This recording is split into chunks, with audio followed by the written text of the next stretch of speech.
Good late night sesh with Larry. Good late night session with Larry Johnson, everybody. Welcome back to the Global Gambit. Some of you may have been watching a very heated debate I just had with another guest about an hour a bit ago. It was, oh goodness, that'll be one for the viewing on the channel. Who was that with? So he's a vet of the U.S. military. He's called Matt Tardio. Matt Tardio. Yes, Matt Tardio. I know who he is. Yeah, so we had a pretty intense debate, and it went completely insane. To be honest with you, I was, I spent the next 15 minutes at the end of it just trying to speak to everyone and share my perspective of what happened and why it happened and stuff. Anyway, what was his position, or what was the debate over? Well, Matt's very obviously he's I don't know if he's fully pro the Trump administration. He's critical of them, but he's fully supportive, I think, of the conflict. I don't want to speak for him, but he's obviously pro US position, which I understand. I think he's a Green Beret veteran. So he's obviously seen his fair share of combat. But he was making some comments about, we talked about all sorts of things. At one point, he was talking to me about Russian history, which was a bit, because I'm Russian, so he made some comments which just fundamentally disagree with. But the thing that really triggered it was basically, he didn't like the fact that I challenged him on some things, which was also, I don't know if you've ever watched the press conferences between Pete Hegseth and Joint Chief of Staff General Dan Kane. And what I was trying to say was that, to me, Dan Kane has been trying to clarify. I use the term walk back, what Pete Hegseth has said, because Hegseth has said things like, you quote, "You are digging out of a bombed out and devastated facilities. You can't reconstitute." And Dan Kane then says, so in his turn, "Battle damage assessments are ongoing. It would be way too early for me to comment."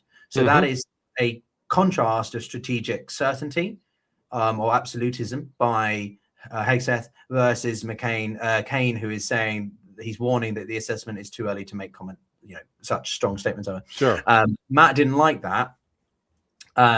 But he kept, basically, he shifted the narrative of the conversation from actually the subject matter to trying to catch me out and tell me that I was wrong because I was providing incomplete data, and because I was challenging him on that or refusing to be brought into his, to be pushed into doing what he wanted.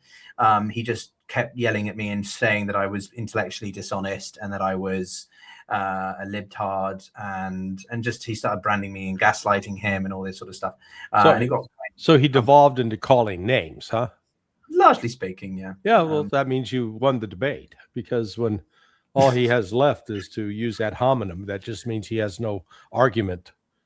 No, it was very. I'm half Russian, so I have quite a intense emotional side. I can get quite hot-headed, but I was like, no, I'm gonna restrain myself and just keep, because there was a good 5-6 minute window where he just tell me the date, and I was like, Matt, I'm going to, if you stop talking over me, if you stop interrupting me, if you stop yelling at me, like take a breath, then I will answer you. Tell you the date for what? The statement that I just read you. So basically, he wanted me to give him an explicit example of where I'd said that. He was being pedantic. Yeah. Catch me out, and I was like, I will, but then he was losing his shit. Anyway, that's not why we're here, Larry. I don't want you to be my psychotherapist about my debate. You want me to start yelling at you? Yeah, please. Can you point at me as well and use swear words and tell me I'm a libtard? Oh my God. Anyway, as I say, I don't disagree with him on some things, but yeah, I couldn't. The first 45 minutes, it was largely him dominating, and I was like, okay, I'm going to put my foot down, and then it devolved into chaos. Anyway, much like chaos that we're seeing right now with the peace talk process. I'm just to lay the land, right? So we've had the Iranians and the Russian, the Americans exchange their things, and I think in the past 2 hours, Trump has said totally unacceptable. Totally unacceptable are these terms, and so we're basically back at square one. What's your assessment? Yeah, no, this is all theater. It means nothing. there is not going to be there will not be a negotiated settlement, at least not yet. And when there is finally a negotiated settlement, it will be along the lines of Iran's terms, not the United States. What Iran is demanding, four basic things: the immediate sanction relief, immediate restoration of frozen funds, immediate recognition that they control the Strait of Hormuz, and a cessation of the attacks on the Palestinians and the Lebanese. Yeah, is that all they want? Now, right now, there's no way in hell that America will agree to that. But what's the United States going to do about it? They don't. They have no leverage here. They like to pretend. That's where you go through the pretend of, oh, we're going to blockade you. Except they haven't really blockaded Iran to the point that, shutting down Iran's access to food and fuel and whatever else they need, because there's this thing called the Caspian Sea. Russia ships tons of stuff on boats or ships on the Caspian Sea. There's this thing called a railroad that runs from China all the way to Iran. Then there's these things called overland routes, 7 of them that come out of Pakistan.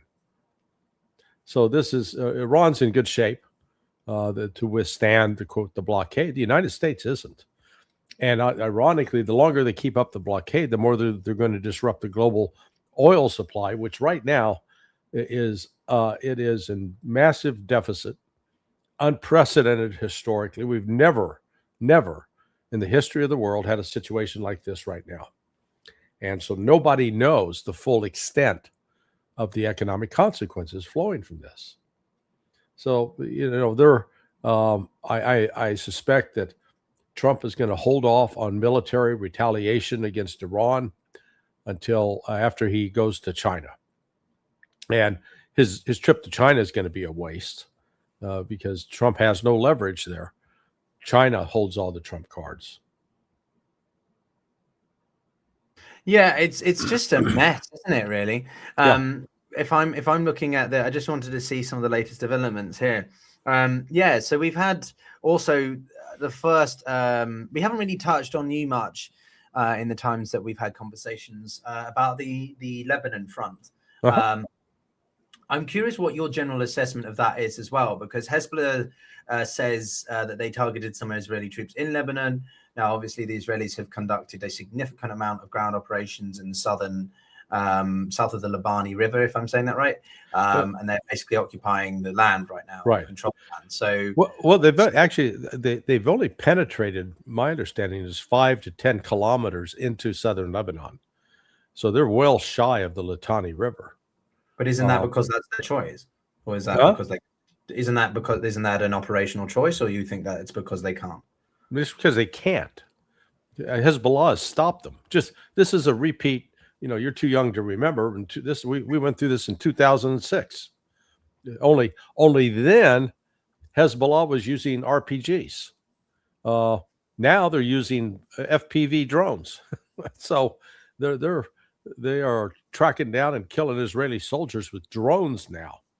We've never seen that before, and Israel's freaking out. They were convinced they had destroyed Hezbollah, and yet here's Hezbollah with where do those drones come from? Well, they came from Iran. And but wouldn't it be fair to say that the Hezbollah was badly incapacitated, Larry? No, like when they Nasrallah. You don't think that the pager attack of 24 didn't do a significant blow to them? Yeah, it killed and wounded some people. And it forced Hezbollah to change their method of operation. But look, right now, they're holding their own against Israel, which is supposedly the most powerful army in the Middle East, and the same army that's failed to defeat Hamas after 3+ years. So, what's going to happen? Probably in the next week or two, Israel will declare victory and withdraw from southern Lebanon. They'll continue to bomb Beirut and other locations with the combat aircraft, but the ground forces are going to get out. They've already had a number of Israeli outposts along the border. They've abandoned them. they're pulling back. Settlers that had moved back home, they're abandoning the situation. So, it's just the Israelis. Their problem is they are so goddamn arrogant. I mean, really, they are the most insufferable group of assholes I've ever dealt with, because they know it all. Oh, we've got all the experience. Oh, we're the experts. And then when you look at their military training is appalling, absolutely appalling. They still the prime example, when they teach soldiers to draw from draw a pistol from a holster. When they draw it out, the soldiers are supposed to grab hold of what's called the slide, pull back, that chambers around. They don't run around with rounds chambered in the pistols. Why? Because they don't think they're well trained enough to keep their finger off the trigger when they're drawing their weapon. I mean, you can't make this stuff up.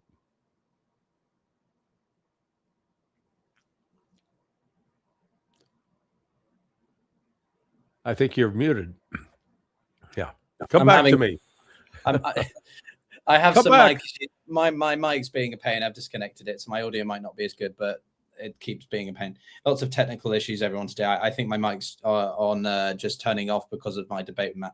Anyway, just on this tangent for a second then, Larry. So, the argument that people from the IDF or the Israeli camp emphasizes that the IDF has been one of the most forward-looking militaries in the world. This idea of roof knocking, right? They knock on the roof of the whatever target so that people can escape or evacuate, and then they strike it. No, you don't that's a load of horse manure. Look at what we saw in Gaza. Outside a hospital, you had about 300 people in tents. Now, supposedly there was one, big Hamas operative there. They killed 300 people to get to one guy. But we saw their lack of discipline early on. Three Israeli soldiers that had been captured got free. They escaped. And so they were approaching the Israeli line. This was back in like January, February of 2024. And the soldiers, they stripped their shirts off. They were waving their shirts. And the Israeli soldiers shot them. They were ordered not to shoot, and they went ahead and shot. That's what I said. They're just a bunch of undisciplined, murderous thugs.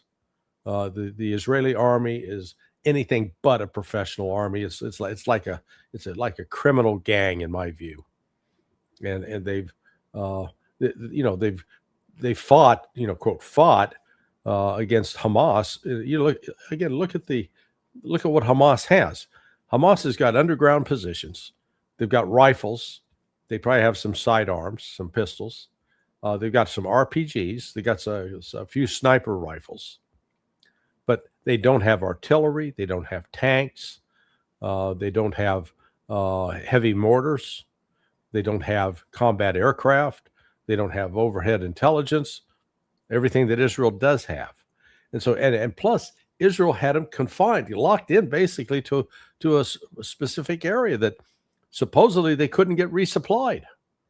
So you got to ask yourself, how the hell have they been getting resupplied after more than 3 years? Because when the Israelis have won wars like Yom Kippur or other thing, that's purely because of support from the United States and the $4 billion funding that they've been giving them. Yeah. Live back in the past, the whole Yom Kippur War, they surprised themselves with that. But since then, and we've seen now repeatedly, they have failed to defeat Hamas. We're now 3 years, 3 and 6 months since that launch kicked off back in 2023. They failed in 2006 to defeat Hezbollah. And now they're making another go at trying to defeat Hezbollah after they supposedly wiped out their leadership, decimated their crew. Hezbollah is holding its own and actually inflicting more casualties on the Israelis now than they did in 2006. Well, what was the death count today? Was it 39? Or am I getting that? There was I mean, the news has been so much happening here in the UK that I've been following. Also, Russia's Victory Day parade and obviously Iran. But so, what do you think then is the relationship between Iran and the US, right? The Israelis and the US right now, because so much focus is largely just on US, Iran, Hormuz, and so on. But I'm still kind of curious what the US-Israeli dynamic is, because it's kind of been forgotten about in the past. Well, it depends on which perspective you look at it. If you look at it from the standpoint of the general electorate, they are increasingly turning against Israel. They don't want to have anything to do with Israel. They're tired of Israel first. But if you look at it from Trump's perspective, he's still putting Israel first. And in fact, after they got that proposal, the Iranian position restated, he got on the phone with Bibi Netanyahu to go over it. And at the end of it, then Trump comes out and says, "Oh no, this is awful. We're not." So he got his marching orders from Bibi. Trump is. They ought to. We should go out to AI and create like an S&M video, but it would be non-sexual, but it would have Trump crawling on all fours with a leather dog collar around his neck, and Bibi Netanyahu dressed up like a dominatrix, telling Trump what to do, get all of his submissive behaviors.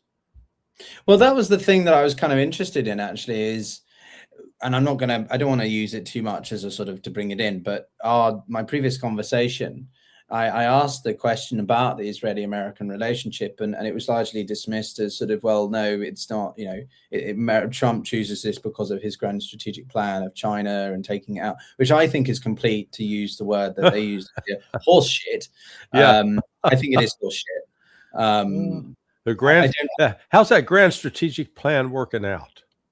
Well, apparently it's all going right. Well, because China's only got 3 months of reserves and oil prices, and follow the money. The emphasis with people on certain parts of the political spectrum is just follow the money. And as important as that is, sometimes I find it very intellectually lazy. Well, actually, no, I fully agree. Follow the money. So let's look at the money. What is China's debt to GDP ratio? Well, I'll tell you, it's 85%. What's the United States debt to GDP ratio? About 130%.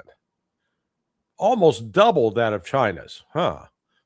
China buying more U.S. treasuries or selling U.S. treasuries? The answer is selling U.S. treasuries, buying gold, buying silver, agreeing to obey and follow U.S. sanctions, or telling the United States to go fuck off.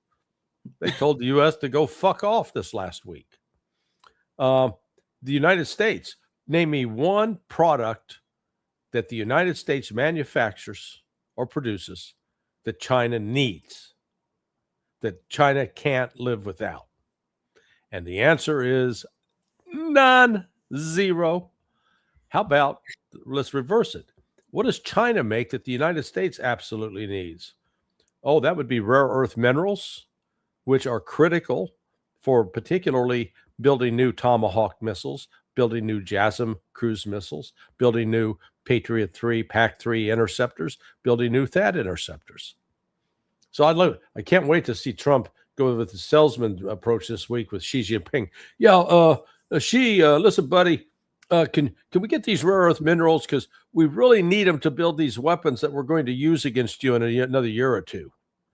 Oh, and she's sure. I look stupid. Yeah, I'll give you all the ammunition you need so you can come kill us. It's ridiculous. The United States thought they're going to need our soybeans. Well, guess what? Brazil grows soybeans. And in fact, China just said, okay, we'll stop buying soybeans from the United States. We'll buy from Brazil. Only then we don't have to pay for it in dollars. We'll pay for it with the Brazilian currency exchanged for the Chinese currency. So, but let's follow the money. Let's look at, I haven't used this stat with you. So, and this is your chance. I'm going to educate you here a little bit. I don't mean to sound condescending, but you'll find this a fun fact. If you can just point a bit more and raise your voice. Yeah. That would really help. People watching now have no context about what I'm talking about. Has Johnson lost his mind? So in 2000, the top 10 banks in the world, which country had 5 of the top 10 banks? Don't know. Well, Japan. Well, I do, but yeah. Well, so Japan had the top 5, had 5 of the top 10. Number 1 bank in the world back then was Deutsche Bank. Number 2 was PNB Paris. Okay, jump ahead to 2025. Which country is the top 4? 1, 2, 3, 4. That would be China. The United States comes in at 5 and 6 with Bank of America and JP Morgan Chase. Then there's HSBC. I think BNP is still up there, and Mitsubishi Bank. The point is, China has now become an economic powerhouse in terms of banking compared to the United States. We're still living in the fantasy world like we control the world. Can I, I just want to, so people are asking in the comments. So basically I had a debate with someone called Matt Tardio. You can find the whole thing on my channel. I'm not going to take it down or clip it. I'm not interested in trying to deliberately win some culture war or intellectual. I can't be bothered. I retain my composure, I think, is what matters. And Larry here is actually demonstrating how to have a conversation, even if we disagree, although I don't think we have yet. But to your point, Larry, I'll start name calling. That means, okay, Johnson, you've now lost the argument. If I can't think of any factual thing to say to counter it, it's like, you're just being intellectually dishonest, Larry. Yeah. Sorry, no, that's what I was. I don't think I've ever heard that phrase or someone repeat the same word or phrase so many times within the space of about 20 minutes. Anyway, to China's bank form, so it's ballooned to about 64 trillion now by February of this year. So that's 2.5 times the size of the US banking system. Yeah. China's banks grew from 4.5 this is insane. In 22 years, they've grown from 4.5 trillion to 63 trillion. That's insane. You're right. So the big 4: ICBC, China Construction Bank, Bank of China, and Agricultural Bank of China. They also have China Merchants Bank and Postal Savings Bank of China. It's absolutely how much they've grown. Follow the money, just selective ones based on your... well, and then on top of it, though, look at the innovation that China is engaged in. They traditionally, let's go back to 2022 when Russia invaded Ukraine. Immediately, they cut Russia off from SWIFT. Oh my God, what are you going to do? What is SWIFT? SWIFT is a system that's set up to allow banks to wire money from one to another. And basically, all it is, it's an interbank email system. It's analog. It's not digital. It is. Just think of your own email. You got your regular folder, and then you get the spam folder. If somebody that's important to you sends something to your spam folder, they could be lost for a day or two. So that's exactly what happens with these interbank payments on SWIFT. China, in turn, created country interbank payment system, CIPS, CIPS. That works like Zelle or Venmo. You put it in, transfer, boom, immediate transfer, seconds. And the use of that's now going up because, with the SWIFT, and it's ironically named because SWIFT implies speed, agility. SWIFT is anything but. It's slow, and it can take days sometimes for a transaction to go through. So I said on every front, China is basically beating the West at the economic game. And so, follow the money. Look at what percentage of China's GDP is devoted to military spending compared to the percentage in the United States. So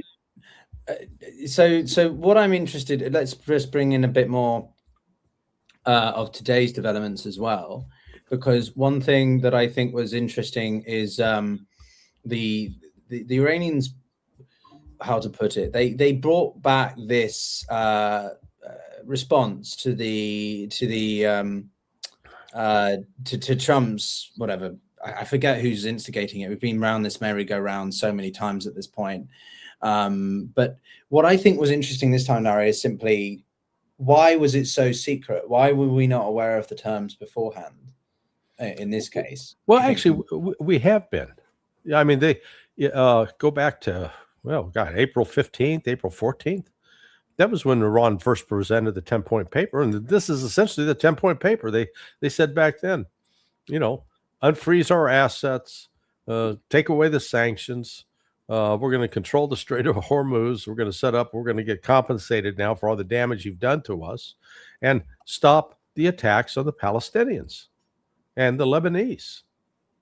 And they had a couple of, like with the and actually the original plan, they were willing to entertain some form of compromise with respect to nuclear enrichment.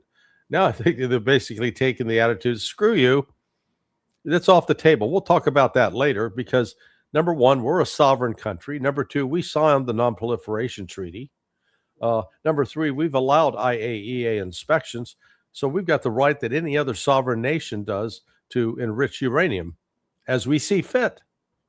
You're not going to tell us what to do. We're an independent country. And this is where the irony out of all of this is Israel's the one that's having the conniption fit. My God, we got to stop them. And Israel's the one that refuses to submit to nuclear inspections, refuses to sign the Non-Proliferation Treaty, refuses still to admit that it does have nukes, even though it's the worst kept secret in the world. But why? Yeah, I like consistency myself.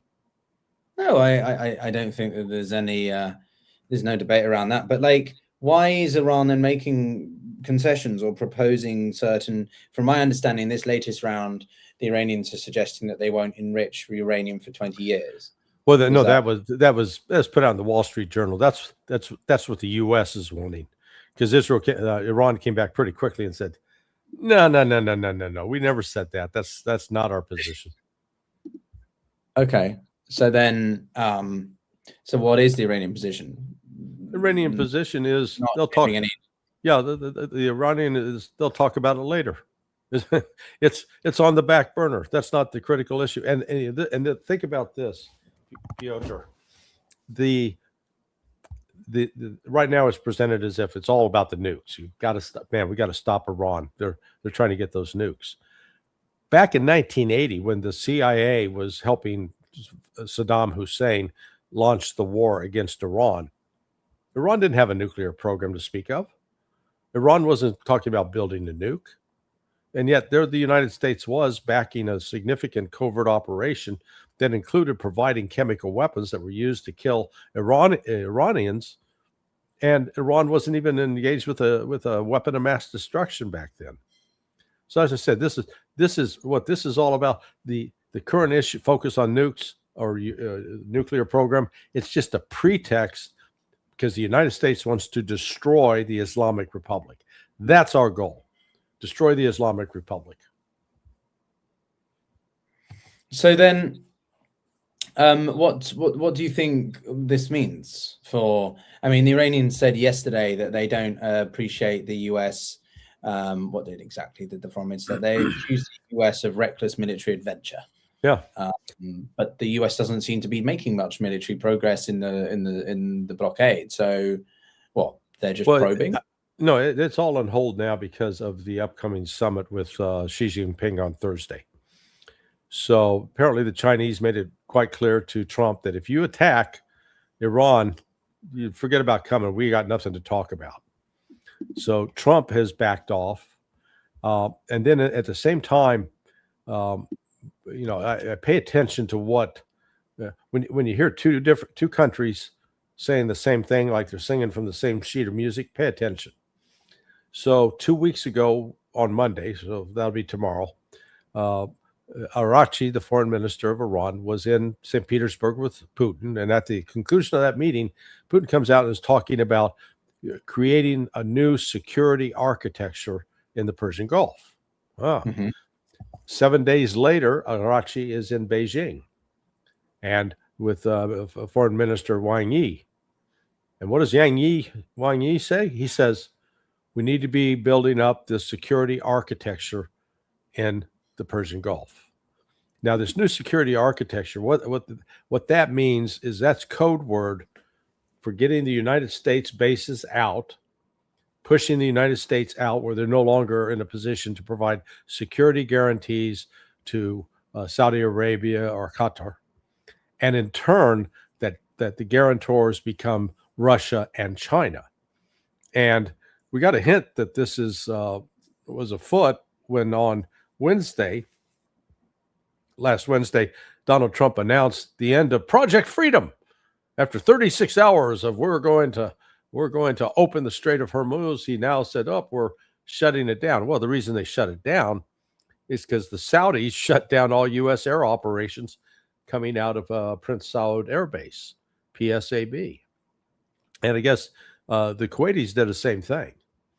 So I then learned, I learned on Friday in a conversation with a fellow he's good friends with a very senior member of Pakistan's intelligence service, ISI. The person that he's friends with is a 3-star general. So that means you're, only one more star and you're at the very top of the organization. What my friend was told by that Pakistani intelligence officer is that Saudi Arabia and Qatar are going to be cutting their ties with the United States. That's where this is headed. And that helps explain why we saw, despite the provocations of the United States and dropping some bombs on Qasem Island and hitting some explosions in Bandar Abbas, the Iranians had a rather muted response. And that's because China is telling them, keep your powder dry. Don't escalate this thing right now. And I think China's going to try to talk some sense into Trump. I don't think he'll listen, but I think that is the real purpose of when that meeting takes place Thursday, that China is going to try to get the United States to back the hell off. Yeah, I just wanted to make a point on that, and thank you for pausing to allow me to interject as well, which is simply Trump's comments today. I think he made a post on Truth Social on X. I don't know, but it was simply. I've seen 3. So. Oh right, okay. Yeah. Lucky you. I'm glad. Oh yeah, no, I had to wash my eyes out after looking at him. Yeah, I'm glad I haven't had to. My brain doesn't have to process too much of that crap. But simply, he was very explicit in saying Trump's Xi is great. He's done fantastic things for the Chinese economy and stuff. And regardless of whether you think Xi is good for China or not, my point is more that Trump was so complimentary suddenly of Xi, someone who that he's been pretty critical and nasty about as well. So the Pope is butting him up. Do you think he's brown nosing him? Oh, of course, absolutely. Sorry for the image. Yeah, well, it's just no. Look, Trump goes to China with no trump cards in his hands. He doesn't have any leverage over China. They think, oh, China needs oil. No, it doesn't. China is still getting oil out of the Persian Gulf, out of Iraq and out of Iran, and the United States is not stopping Chinese ships.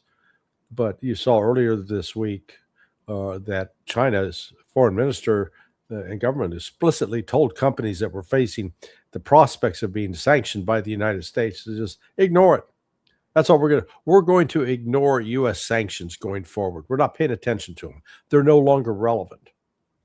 Those are pretty strong words. So the Chinese, they have what we need. We don't have what they need. I mean, so it's an imbalanced relationship that favors China. This is akin. let's think of Elon Musk and his father Errol Musk. Now I know Errol. I don't know Elon. Spent some time with Errol in Moscow, but growing up, Errol was the dominant figure in the life of Elon. But now Elon has surpassed his father, which is a good father. He's probably he's thrilled by it. But in the world of conventional international politics, the United States is not thrilled that China has surpassed it, both in terms of literacy rate, in terms of economic growth, in terms of industrial capacity. You know, it's one of those things that we should have welcomed. Instead, we're trying to constantly portray China as this threat that we got to fight. And instead of saying, let's step back. China's not an aggressive country going out trying to conquer others militarily. Hey, are they gaining great influence economically? You bet. You know, I saw it in China, I saw it in Panama, but again, the Chinese were not pulling strings, making the Panamanians dance like puppets at the end of like marionette puppets. No, they ran the ports. There were three major ports in Colón at the north end of the Panama Canal, and they ran the major port at the south end. You know, and they kept the casinos, a couple of casinos in Panama busy. That was one of the things they did in the old days. I did compliance programs for casinos. Just make sure they weren't getting caught with money laundering threats. But anyway, the Chinese, they've grown up, and we, instead of treating them with respect, we keep treating them like they're secondhand, stevedores, or that they're about, back in the Wild West building our railroads for us. I mean, look, I've followed China for a long time. I'm not pretending to be an intricate Sino centric expert, but I've looked at it through the lens often with its great power politics relationship to the US, Russia, increasingly India, and the broader, Asian theater. And the amount of times I've seen on YouTube a video stating that China's on the verge of collapse. Now, I don't think the economy is. Yeah. Well, let me explain why I'm laughing. And I could tell you off air about this group, but I've been involved with a weekly discussion group. They are prominent people. A couple of them are Chinese experts. They claim they're involved with Wall Street. They're very successful investors. Frankly, I don't know how I got into the group, but they were saying 3 years ago, any week now, China, the briefing every week was China's on the brink. China is on the edge. It's on the precipice. It's going to fall off. It's like, good God, at some point be right. You keep, or maybe this is, if you keep predicting that China is going to have an economic collapse, maybe someday you might be right. But in the meantime, they failed to take a look at objectively what China's doing. And it's produced now electric vehicles that are frankly better than Tesla at cheaper rates, and they've improved that they can get charged in minutes, literally minutes, as opposed to hanging around for a half hour waiting to charge up. And the number of self-driving cabs that are in the major cities, they're way ahead of us on so many things technologically. That instead of appreciating it and saying, okay, what can we learn from you? We go with this antagonistic approach where we decide, okay, we're gonna control Taiwan. Well, because of Taiwan's center for chip making.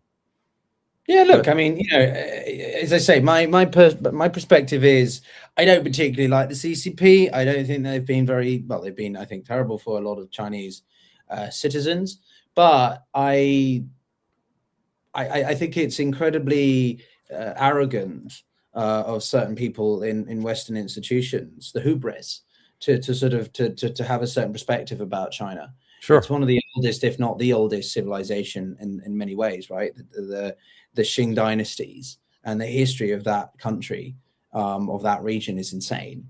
And there's a reason why, the argument is that they think in decades whilst we only think in election cycles. Yeah.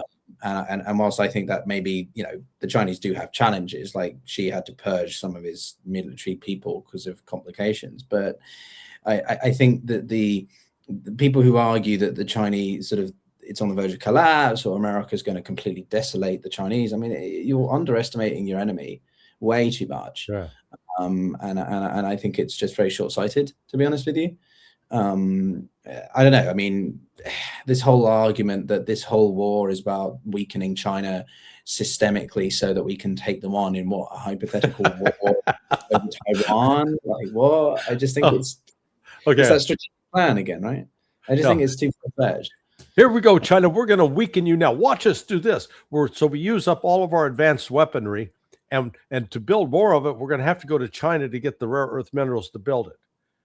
Yeah, that's a brilliant strategy. Oh my God! What did Albert Einstein come up with that? It's so genius. I mean, really, this is like a Monty Python sketch. Oh, I love Monty Python. It's amazing. Yeah. The Black Knight. You just cut my arm off. No, I didn't. Yes, you did. What are you talking about? Come on, I got it. It's so good. People should watch it. That's where we're at here. It's that ridiculous. But if you go to the Council of Foreign Relations, basically, if you go to any of the major establishment foreign policy outlets, they've all got this basic, because this gets back the basic theme that China's the ultimate threat. The way we get to China is we got to get rid of Russia. We got to weaken Russia, or make Russia dependent upon us, and then Russia will help us fight the Chinese, and we'll get rid of those nasty Chinese. And again, it just shows such a fundamental lack of understanding of history. You know, yes, the communist Chinese were at odds with the Soviet communists in the 1960s, 1970s. But if you go back to the 1940s, during the war with Japan, Russia was helping both the communists, the Mao's group, and the Kuomintang, Chiang Kai-shek's group. And the Chinese and Russians combined, they suffered 70% of the casualties in World War II. They killed in action. 70%. No other countries come close to have experienced. So there's actually a natural alliance there, because both China and Russia recognize the price they paid by allowing these imperial ambitions, the imperial ambitions of Japan to run wild, and the imperial ambitions of the Germans to run wild. Now they're faced with the United States, who's got some of the same disturbing imperial ambitions that were reflected in the likes of Japan in World War II and then Hitler's Germany. I mean, what's to say? I just think that the whole debate around this it just brings me back to the original point, which again, and for everyone watching, don't forget to like and subscribe, because this is a reoccurring weekly chat we have with Larry at this point, isn't it? Like, I think so. Every Sunday night, or Sunday night for me, it's 1:45 here, which is quite late. But that's Monday morning for you now. Oh shit! Yeah, well, I this is my job. So everyone, do like and subscribe. Support the the breadwinner of the family. I'm joking, but to bring it back to what we were talking about before, because we had another good debate on this other conversation, Larry, which was simply about the overall strategic objectives of this. And the person I was debating was deliberately moving the goalposts by trying to emphasize this sort of. He was using the example of the US operation to go in and search and rescue of the person who was shot down by the in the jet. When was it? About a month ago. Yeah. And that in myself was a demonstration that the US didn't have air supremacy like they said they did. And that was obviously a bit awkward. But his main emphasis was that it doesn't matter about the strategic objectives, because the operational and tactical we were shifting our objectives there. And my counter argument to that was, if you don't have a coherent long-term strategic objective because it keeps changing, then that affects the efficiency and effectiveness of your operations as a military. And they just refused to accept. Well, I couldn't get a word in because they were yelling at me. But just like, what is going on here, do you think, in the minds of the US? Forget Trump. What do you think? Because I think Marco Rubio's been in other parts of the in Europe and the Middle East, trying to clarify positions or something? I don't know. Take me through your thoughts. Well, actually, let me instead of giving you my thoughts, let me give you the thoughts of a friend of mine who's active duty. He's an officer. Oh, okay. He's involved with these activities, and so I asked him the other day. I said, I'm inclined to think that all operations will be put on hold until Trump comes back from China next week. But are you getting any clarity yet on next steps?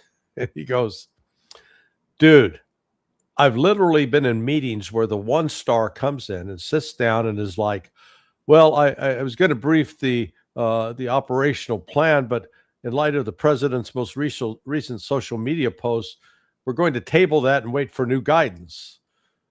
So no, there's a lot of confusion right now about what the next steps are and what is going on. There's no strategic vision here, no clear strategy of any kind. Our objectives have changed like 7 times. Okay. So I'm not giving you opinion. I'm telling you from somebody who's on the inside. That's what they're seeing. Yeah, no, look, I was on holiday in Tunisia when the jet went down. That's when we first started streaming together. And one of the things that quickly became apparent to me by someone who was there, US vet, he said exactly the same thing. That he had a colleague, he wasn't allowed to share certain information, but basically US personnel on the ground, this was in, I think they were stationed in Kuwait, and their orders had changed 3 times in the space of 24 hours. 3 times, like they were going to deploy something. Maybe this was in the context of Karg Island. They were going to deploy something, and then they weren't, and the whole thing kept changing. And that's because Trump's comments were creating such confusion within the Pentagon. It was creating confusion within the State Department. Not only is Trump going against his own statements, he's going against his entire system around him, his entire administration. So for me, it's just a complete clusterfuck. Excuse me. Charlie Foxtrot. Nice bit of professional language. Yeah, no, absolutely. So I don't know, like I titled this, I titled the previous conversation a US military buildup, because it sounds to me like the US is going to be putting more assets in the area. Have you seen that? Can you confirm that? They have sent a number of additional assets, but the problem they have is, what's the objective? Is your objective just to have more people hanging out at the various locations in Israel, Turkey, Jordan? What's your objective? So initial objective supposedly was to decapitate the Iranian leadership, and the false belief that would lead to an uprising of the Iranian people to overthrow the rule of the Islamic mullahs. Well, that didn't happen. So now it looks like he's going back to say, okay, well, now our objective is actually the military objective is get Iran to agree not to build a nuclear weapon. Okay, I thought you already obliterated it. So how can they build something if you've obliterated it? So this is where Trump's own extreme language and contradictory language gets him into trouble, because it doesn't make sense. So you're conceding, as the head of the Defense Intelligence Agency said in late June after the 12-day war, that no, in fact, we did not obliterate it. Iran still had enriched uranium and still had capability. Trump fired him. You're contradicting me. Now, they were to learn out the head of DIA was right. So this is, I think Trump really believed that he could pull off a quick win, and that would help his political standing in the country. And in fact, it's having just the opposite effect. So right now, I think the latest stat shows that he's only got 34% support. 58% of the country says he's a terrible president and his policies suck. Well, actually, on that point, let me again use the previous conversation as a point, because you are someone who's worked in intelligence. You're the perfect person. I just realized this, but part of the spat, I'll call it, that we had. And yes, exactly, everyone, do hit the subscribe button, like button, or whatever. But one of the things that we did was have a spat over intelligence, because, as I said earlier to you, one of the thing that triggered Matt was simply that, or Tadio, was that I disagreed with him over the how Hegseth and Kane talk. And that was because Kane is emphasizing that you have to wait for the intelligence to come out. And Matt was then saying that, well, we've obviously got people on the ground, and intelligence takes time to gather and secure and disseminate. But then I was like, well, hang on, the CIA and what was it, the 12 other departments of the US, I can't remember the report from just a week ago, have basically said that the US has destroyed only 30% of Iranian stockpiles. Okay, whether you agree with that statement or not, but like he was then like, no, that's not true. That's subjective. Well, hang on, you were talking about how intelligence is incredibly important and critical to acquire, but now you're rejecting it because it doesn't suit your narrative. Look, the reality with Matt is he was never an officer, to my knowledge. I think he was just an enlisted guy, an NC, a senior sergeant. I worked with the Joint Special Operations Command for 23 years. I developed one training course in particular for the special operators that was designed to teach them how to go overseas and interact with embassies without creating a problem. So I've been in the I scripted. I was involved with scripting or executing over 253 military exercises. I worked with Delta Force, with SEAL Team 6, with other top secret black intelligence organizations. I guarantee it, Matt doesn't know what he's talking about. I'm sure he was a good Green Beret doing FID, what they call Foreign Intelligence Defense.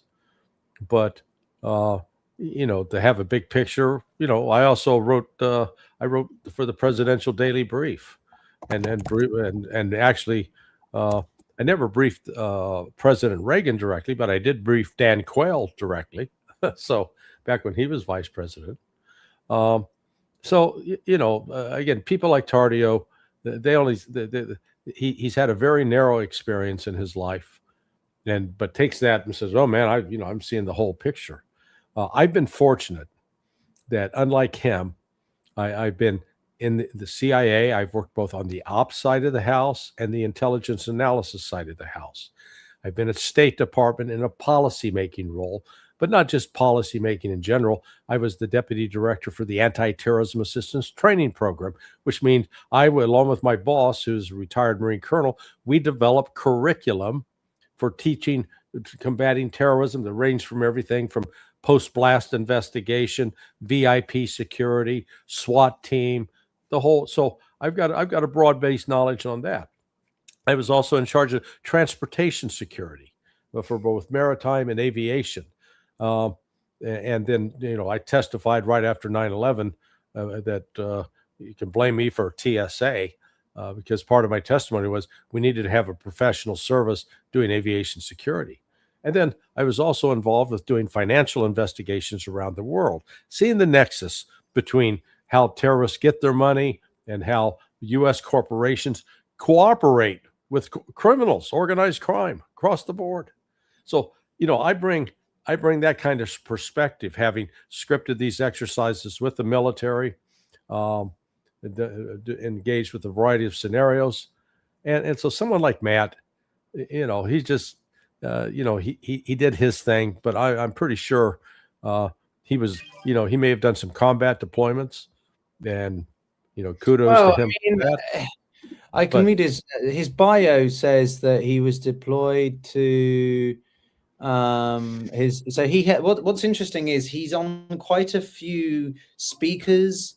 He's on All American Speakers Bureau. Mm-hmm. He's on another speaking agency. If you want to hire him for a virtual event, it's between $5,000 to $10,000. Wow. I got him for free. I don't know how. Actually, yeah, that's it. I'm bloody good, guys. I didn't have to pay 10 grand to talk to Matt. But yeah, according to this bio, he served the country in the global war on terror, so your area, fighting in Iraq and Afghanistan, conducted the combat operations in East Africa, which is interesting, and deployed to Ukraine, culminating in 48 months of leadership experience in hostile environments. In 2017, he deployed to Afghanistan to combat the Islamic State Khorasan province, or ISIS-K. During that time, he successfully led combat ops, culminating in the liberation of villages and the destruction of over 135 ISIS-K fighters. In Ukraine, he and his teams were the first special forces troops on the ground following the invasion of Crimea by Russia in 2014. Okay. While in Ukraine, Tadio helped advise the US Deputy Ambassador to Ukraine, as well as provide support for the Ukrainian special forces.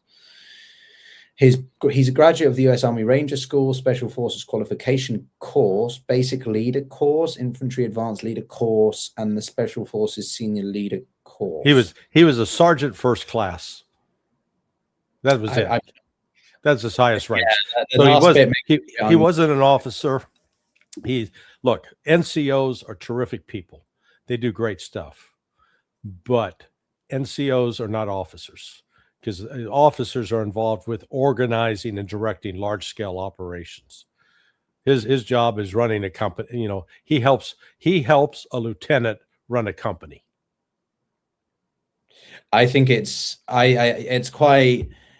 Out of all the stuff that I just read through, there's a bit more, but I'm not going to read all of it. I think it's the fact that each one is course. That's a little bit underwhelming for me.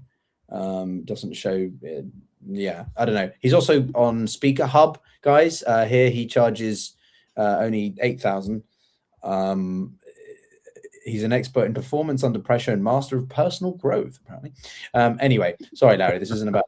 And he's really good at yelling at you. Okay, so it was insane. He kept moving the goalposts, and then because I would basically there was a section. I'll send you the clip if you want. Yeah, please. I'm gonna. That's you've guaranteed some of my viewing time tonight. That's what I'm going to be watching. He for about 10 minutes, he would not move off me not giving him the date. He wanted me to give him the date of the statement of that I was referencing when Kane walked back what Hegseth had said. And so when I finally was able to get through and give it to him, he then moved the goalposts to talking about how it was not about the statement. It was about the intellectual dishonesty, and that I was conflating overall strategic objectives with one specific facility that was destroyed. And it wasn't one facility; it was facilities. But he spoke over me that I couldn't fucking get a word. And anyway, what I find interesting though is that people like that community, they just support Trump regardless, even when they come from a community where the vast majority, the goal I was trying to achieve with that, and I'm glad that you brought up your experience with the intelligence communities, was simply that everybody from previous Trump administration, people like John Bolton or Jim Mattis or whatever, to left-wing anti-war types, everyone in the middle are coming together and largely collectively agreeing that this war is a shitstorm. It's a shit show, and there is no plan. It is a reaction. It is making it up on a daily basis or changing it back. And it was something you mentioned earlier that I want to get your thoughts on, which is simply when Project Freedom started last week. Yeah. When it started on Monday, and there was that whole miscommunication, and the whole thing escalated on Monday, and then there was a pause, and then on Wednesday, and we had the exchange with the UAE and all that stuff. That was because the Trump administration said, "Oh, Project Freedom's paused now." Well, hang on. Why did you instigate it if you only did it for 36 hours? Like, that doesn't strike me as an administration that has a clear coherency in its strategy. Like, okay, we're going to follow through with Project Freedom, and we're going to stick with it. After 36 hours, they stopped. Yeah. Why? Well, because Saudi Arabia pulled the plug on them. Saudi said, "No, you're not flying out of our country. You're not going to use Prince Saud Air Base, PSAB as it's abbreviated," and that compelled the United States to stop. So, but again, that goes back to you look for indicators. Are countries, like for example, are countries buying more U.S. treasuries or selling them? Well, they're selling them. So if they're buying more, that means, hey, they got confidence in the U.S. government, the U.S. economy. They want to be part of it. When they're starting to sell them off, that means they're distancing themselves. And in turn, they're buying gold and silver. And what's the really interesting thing is the Saudis have cut a deal with the Chinese where they're building a gold storage facility in Saudi Arabia. But then it will trade if they need money. It'll trade on the Chinese yuan. The Saudis are distant. They recognize that the United States lied. The United States said, "Hey, look, you get us all. We got your back. We got all these magnificent defense systems. We got the THAAD. We got the Patriot. So anything Iran tries, we'll protect you from that, and you'll be safe." Well, it turned out that wasn't true. That Iran's ballistic missiles and drones easily got through. Yeah, some were shot down, but not most. And those bases suffered tremendous damage, at Prince Saud Air Base in particular. The radars, there were $2 billion plus radar systems that got knocked out. And so all of a sudden, here's Saudi Arabia. They've now banked on the United States. They can't ship most of their oil out through the Persian Gulf, and they don't want to go and get into a big war with Iran. So along come China and Russia offering a better deal, and I think ultimately that's what's going to happen. The United States is going to find itself, outside looking in. Well, Matt was also saying that the situation between the Chinese, the Russians, and the Iranians is largely disintegrating. On what basis? Well, that the Chinese are having to cut back on because they get 90% of their oil supply from Iran, which isn't correct. It's not correct. No, I know. No, it's not. Yeah. This is what Matt said. So they get 90% of their oil from Iran, and because the US has been putting pressure on the Russians, even though Trump's very close with Putin, which I don't think is happening, actually. I don't think America's doing that. They've been pressuring their shadow fleet, and therefore they took out Venezuela, and therefore they're now taking out Iran, and therefore they can weaken Russia, so that Russia can't get its support from Iran with drones and stuff, even though I don't think Russia does as much anymore, and that the Russians won't be supplying the Chinese with energy because the Chinese, and then he bought in India and BRICS for some reason, and then he was talking about the price of gold and silver. It was he was picking all sorts of he went off on geoeconomics. Yeah. Clearly he has no fucking idea about. No, he was trying to emphasize his narrative that Trump has it all sussed. It's all part of this longer strategic game plan of undermining China, and that it's all coming to a head by dominating the Strait of Hormuz, weakening China from both the economic sense, pressuring the Russians to bring Putin, to get Putin on side by forcing them to leave China because China's becoming in a bad situation, and they're losing Iran as their strategic partner. So it was all this sort of weaken Russia to bring them on side of America, but ultimately it's also about China and trying to weaken Iran and stuff. It was very that was the thesis that was first advanced by Aaron West Mitchell. I think he wrote it in the National Interest in August of 2021. It was based upon a paper he had prepared for the Department of Defense in December of 2020. Yeah, I mean, it's just nonsense. The notion, we don't understand that we have created a bond in a relationship between Russia and China that is, it's deep. It's not superficial. It's not a one-night stand.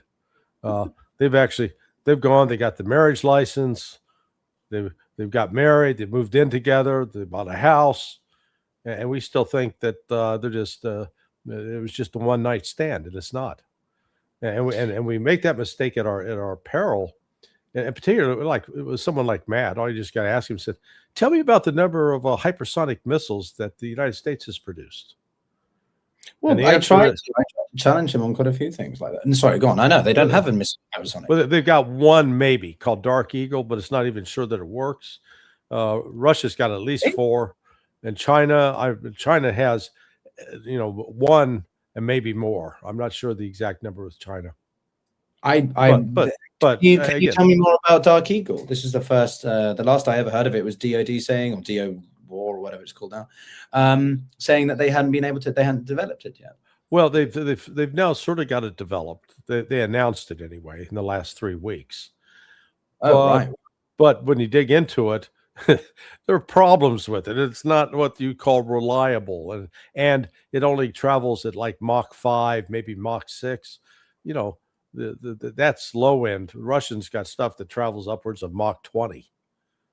So it's a matter that these again this rah-rah the United States, this is some part of grand strategy by Trump. Trump can't spell strategy. Well, that was the thing. I was wondering, a lot of people talk about the national security strategy, the NSS and the NDS of the past 6 months. Yeah. Who do you think actually wrote those? Some people think Eldred Colby. Eldridge Colby. Yeah, Eldridge. No, I think he did. I think he played a major role in it. You know, I knew his grandfather. That's Really? how old I am. Yeah, William Colby. He was the head of the CIA in the 70s. And then what was he like as a person to work with? Well, I didn't work with him. The only time I actually dealt with him in person was when I was teaching at American University, and I invited him to come in and speak to my class, and he came in and spoke to my class. I had a funny encounter with Elbridge's grandmother. William Colby died under mysterious circumstances. He was supposedly fell out of a canoe and drowned in the Chesapeake Bay. And this was about 6 months after he had died. My old office at State, they were dedicating. They'd been given new office space, which across from Main State Building is called Hospital Hill, and over there that was the headquarters for the Office of Strategic Services, where the OSS had actually been headquartered during World War II, and it looks right out on the Kennedy Center. And so they had this reception. Lo and behold, William Colby's ex-wife was there, and I was introduced to her, and we were talking, and I said, "Oh, I was so sorry to hear about the death of your ex-husband." She goes, "I wasn't." Oh, that's a touchy subject. I'll stay away from that. But anyway, Elbridge, you know, he comes out of a family that has been involved with intelligence. His grandfather was in OSS in World War II.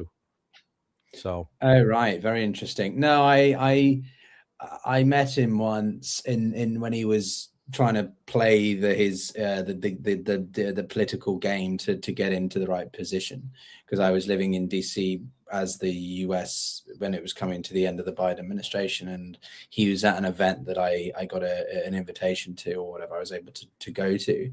He's what your story very much, I think, reflects how he I think he probably is. I'm not pretending to know him personally, but yeah, he carried himself in a certain way. But Larry, I always love your stories. That's what makes it one of the most enjoyable things, is to hear your stories and experiences. I guess, you know, as we wind up for this evening, what would you say you're focusing on for this week? This week is to see if there's a brawl in Beijing. So, you know, Trump, you know, any fisticuffs, you know, is Trump going to get thrown out of the office? Is he going to be warmly be impeached? Would he be impeached? Would he be what's the word? Amendment? You know, 25th Amendment. 25th Amendment? No, because it's too difficult to do. You'd have to basically have 2/3 of the House and 2/3 of the Senate vote to, you know, toss him out, after you get a majority of his cabinet vote to toss him out. Yeah, no, it'd be a massive political crisis.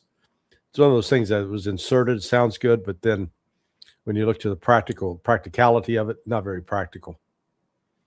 So this, you know, Trump, there's still a lot of concern about his mental state, and we'll see how he does with Xi. Well, I don't think he was ever as bad as Joe Biden, but I do think there's some mental decline happening. It's a different. Biden looks like he has a form of dementia, it's more closer to Alzheimer's, but Trump's got this prefrontal lobe dementia, which, you know, the sort of your social control emanates from there, and he's losing that. Well, it's the bipolarity for me. It's the Yeah. way that he can write during the day something that sounds kind of cohesive. Like, we're working progressively with the Iranians. And then 12 hours later, he's like 47 years of lying to the world, lying to the American people, these bastards. And it's like, what, does he not think that that's going to have any consequences at all? It's like Jekyll and Hyde. It's really strange. Yeah, no, he doesn't think through the consequences. Not at all. And that's the point. Well, it was like, it reminds me of Tardio. He would vacillate from complete loon to coherency. Anyway, I've got a question from someone who was kind enough to send me a donation. Guys, if you want questions, do donate, because then I see them. Why are other Persian Gulf states not confronting Iran, in your opinion? They're losing millions or billions in trade and have the military hardware to respond. What do they confront them with? They don't have any militaries to speak of. They don't have their own missiles. They don't have their own offensive systems. They've got, at best, they have Oman's got like I'd call it a token mercenary force. Then similar, that's what the Saudis have too, essentially a mercenary force. Now, no, the Gulf Arabs, they're weak. They need protection. If you've ever been around them, they give off this vibe. They're wearing these white sandals, white leather sandals with gold on them, and it's just weird. Just a really weird vibe. Not what I'd call a masculine vibe. Let me put it that way. But what about the UAE then? Why are they? The UAE's left OPEC. Are they're just jumping into Camp America at this point? They just they're putting all their cards on the US, right? They're surviving. Well, yeah, the US and Israel. I like it. This is like Spain deciding to sign up with Germany and Italy in August of 1944. Good call. Yeah, you get into the war as both sides are losing. So, but if the UAE do that, that's a huge risk, because also what that means for their relationship with the Saudis, and if the Saudis can put more pressure on them. Well, you didn't see the Saudis crying when Iran took out the port for Fallujah. So the Fallujah, it was their last link they were able to export like 1.7 million barrels of oil a day out of that. No longer, that's dead. So now they're out of cash. So do you think these Saudis are being wiser by, I don't know if they're getting closer with Iran, but trying to remain on? Oh yeah, no, they're moving in the direction this new security architecture I talked about. That's China and Russia in the lead. I think the Saudis are going to follow their lead. Interesting. All right. Well, we'll have to discuss that later on next week. But thank you so much as always for your time. Fascinating stuff. Please do remind everyone where they can follow your work. Sonar21.com. SONAR21.com.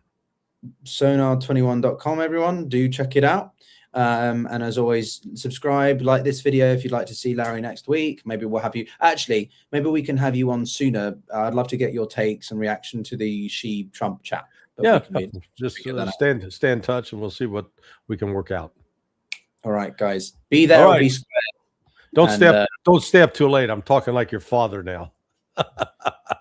I'm still feeling adrenaline from that debate, to be honest with you. Thank you so much for talking to me and putting up with my sort of debriefs around it, because it was insane. Send me the link though, please.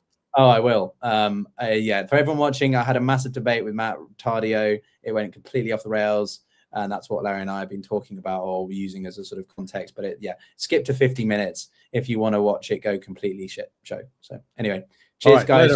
Bye bye. Have a good evening. Bye.